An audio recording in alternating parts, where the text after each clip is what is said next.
Moving on, मैंने ये situation जो पंजाब में केपी में डेवलप हो रही है, and I obviously wanted to ask you this question. बड़े दिनों से मैंने सोच के रखा था, दो कि अब शायद उन मुलाकातों को काफ़ी दिन हो गए। आई नो मेरी डार साहब से बात हुई, लेकिन आपकी उन मुलाकातों के दौरान ये बात भी आपने रखी कि अगर पंजाब और केपी की असेंबलीज चली जाती हैं, अब तो आपने देखा कि जो भी पॉलिटिकल हालात बने उसके बाद अगर चली जाती हैं तो 70% पाकिस्तान में अगर इलेक्शन हो जाता है दोबारा, तो क्या फेडरल गवर्नमेंट फिर भी इलेक्शंस की तरफ नहीं जाना चाहती? और उसकी कोई ख़ास मखसूस उन्होंने वजह आपको बताई है? Because you had 2-3 meetings with. नहीं, मैंने उसके अंदर इस बात का जिक्र किया मिसाल के तौर पर।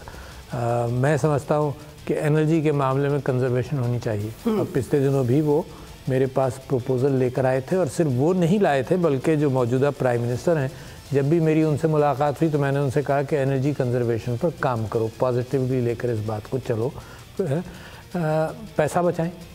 हम खुद ही कहते हैं कि भाई बिजली कम इस्तेमाल करो मिसाल के तौर पर। इसी वजह से हुकूमत ने भी ये सजेस्ट किया कि आवर्स कम कर लिए जाएं या पंखे बदले जाएं वगैरह वगैरह।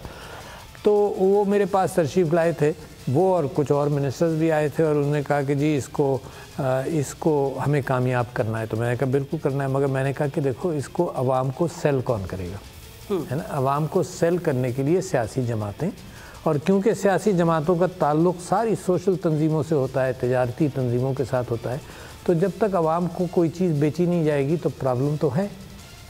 नंबर 1। नंबर 2 ये कि IMF के साथ जो आपकी अंडरस्टैंडिंग है, और ज़रूरी है, मैं समझता हूँ कि IMF के साथ, क्योंकि जब आपकी कैफियत ऐसी हो बैलेंस ऑफ पेमेंट्स के एतबार से, डॉलर डिप्लीशंस के एतबार से, और अपने रेवेन्यू जनरेशन के एतबार से, तो IMF की कंडीशनैलिटीज़ बाहर वाले इम्पोज करते हैं, वो डिसिप्लिन जो हम खुद अपने अंदर नहीं पैदा कर सकते। बिल्कुल। अच्छा, जब उनकी कंडीशनैलिटीज़ का असर अवाम पर होगा तो अवाम को बेचेगा कौन है?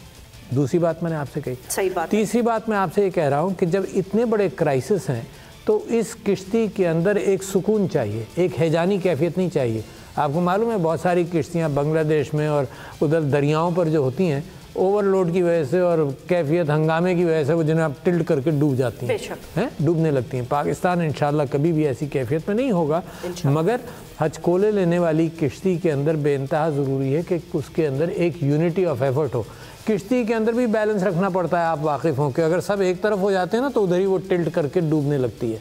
तो किश्ती के अंदर भी जो बैलेंस रखना पड़ता है, उसी हवाले से मेरा इनसे यही सवाल था, और अब भी है हुकूमत के साथ, कि भाई अपोजिशन के साथ जो एक्चुअल अपोजिशन है, जो असेंबली के अंदर जब से पाकिस्तान तहरीक इंसाफ असेंबली से निकली है, तो एक्चुअल अपोजिशन अब बाहर है, ऑन द रोड है ना। ऑन पेपर असेंबली में भी कुछ लोग हैं, मगर वो ऑन पेपर है, नोबडी कंसीडर्स एक्चुअल ऑपोजिशन तो हमें पता है कौन बाहर है।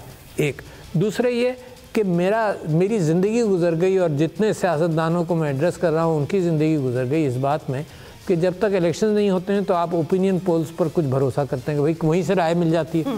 कुछ मेरे और आपके परसेप्शंस होते हैं, मगर वो परसेप्शंस तो हमारे अपने सब्जेक्टिव होते हैं, मेरे तासुबात के साथ।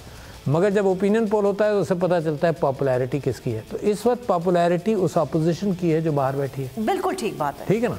अच्छा, तीसरी बात ये कि आपने देखा कि उस एक्चुअल सिचुएशन के लिए मैंने क्या किया, मैंने जो चीफ ऑफ आर्मी स्टाफ का बड़ा इंपॉर्टेंट अपॉइंटमेंट था उसके लिए उनसे भी कंसल्ट कर लिया, ताकि एक यूनैनिमिटी आए। यानी my responsibility as a federation is कि जो भी फैसले हों जो मेरे हाथ से गुजरे, मेरे पास से गुजरे, जिसमें मेरी जिम्मेदारी हो, उसके अंदर यूनैनिमिटी ऑफ ओपिनियन आ जाए।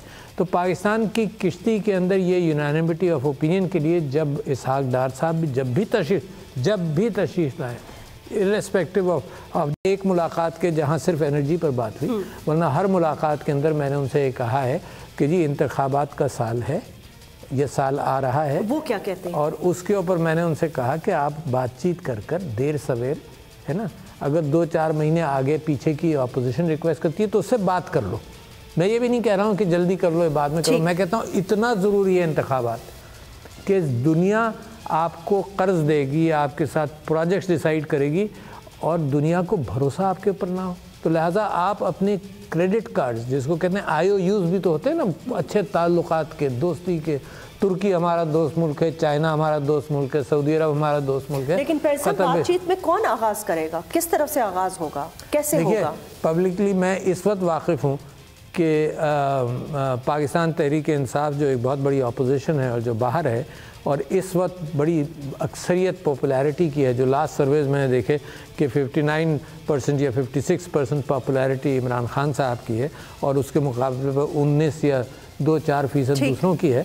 तो इस हवाले से उनकी तरफ से जो पॉजिटिविटी, मैंने हुकूमत को भी कहा और फौज इस्टेब्लिशमेंट से भी एक बात कही, इस्टेब्लिशमेंट से ये बात कही कि इस्टेब्लिशमेंट ने ये कहा है कि वो सियासत से दूर रहना चाहते हैं, करंट इस्टेब्लिशमेंट। तो मैं कहता हूं कि बड़ी अच्छी बात है, मगर मैं साथ साथ जिम्मेदारी सियासतदानों पर भी डालता हूं कि सियासतदान अपना रोल तो प्ले करे ना भाई। When the establishment is clearly saying right now, they have to prove it with time, clearly saying कि जी we don't want to be a part of politics, और सियासतदान उसी तरह से लड़ते रहें and they don't come to terms with each other, तो फिर मुल्क तो वहीं का वहीं रह गया। अगर ये वीडियो आपको पसंद आई है तो इस चैनल को सब्सक्राइब करें और बेल आइकन को क्लिक करें। 2022 बहुत सारे तोहफे भी देखे गया पाकिस्तान की आवाम को। पाकिस्तान की आवाम को एक तोहफा ये दिया कि आवाम को पता चल गया कि पाकिस्तान का मीडिया क्या है। साल 2022 में सबसे ज्यादा देखे जाने वाला चैनल बोल न्यूज रहा नंबर 1। हमने बहुत सारे शोज और ट्रांसमिशंस की, पूरा साल मुसलसल जदोजहद में निकल गया कि ये वोट ऑफ कॉन्फिडेंस के पीछे कौन लोग थे। तोड़े रेटिंग के सभी रिकॉर्ड।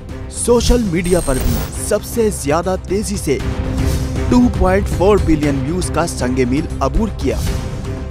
एंकर्स को भी आवाम में सबसे ज्यादा मकबूलियत मिली और सोशल मीडिया पर भी बोल रहा सब पर सब्सक्राइब करें और बेल दबाएं ताकि कोई खबर रह न जाए।